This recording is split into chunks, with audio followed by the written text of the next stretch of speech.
Bu yaxshi narsa, lekin davlatimiz va to'la xalqimizni bu xavotirga tushib qolganiga asos bor. Nimaga? 94-96-yillardagi xususiylashtirish jinoiy xususiylashtirish bu. Lekin prezidentimiz o'sha davrda ko'tarmadilar. Mencha ko'tarmoqchi emaslar. Chunki men o'ylagandim, ikkinchi prezident kelgandan keyin o'sha jinoiy xususiylashtirish ko'tariladi. Bu paytda davlat mulk qo'mitasi raisi Chijin bo'lgan, Viktor Chijin. Uni ko'pchilik taniydi. U odamni Islom Karimov nima uchun qamatmagan? Vazirlar hukumat tarkibida koreys millatiga mansub yagona vazir bo'lgan. Shu payt O'zbekistonga Chijin masalasi ko'tarilganda 60% xorijiy investitsiya Janubiy Koreyaga kiritgan ekan.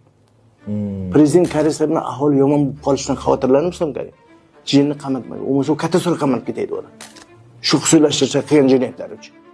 Bu masala yopiq qozon yopilishicha qoldi.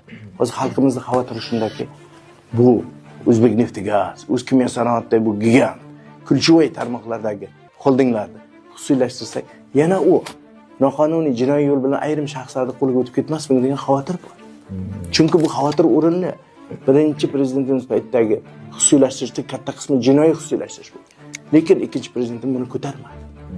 Buni masalan ko'tarishni ma'noda yana hukumat komissiyasini tuzib tekshirish tashlab jazolash uradi. Bunda ko'p odam mulkida ayrilib qoladi. O'sha paytda sotib olganda. Ayrimlar juda past qiymatda sotib olganda, endi bu jinoiy Moliya vazirligining nazorat taftish boshqarmasi buni tekshirdi. U Chijin endi qamalishini bildi. Lekin birinchi prezidentimiz hukumat tarkibidagi yagona va koreys vazir Chijin ekanligini hisobga olib uni jazolamadi. 15-20 yil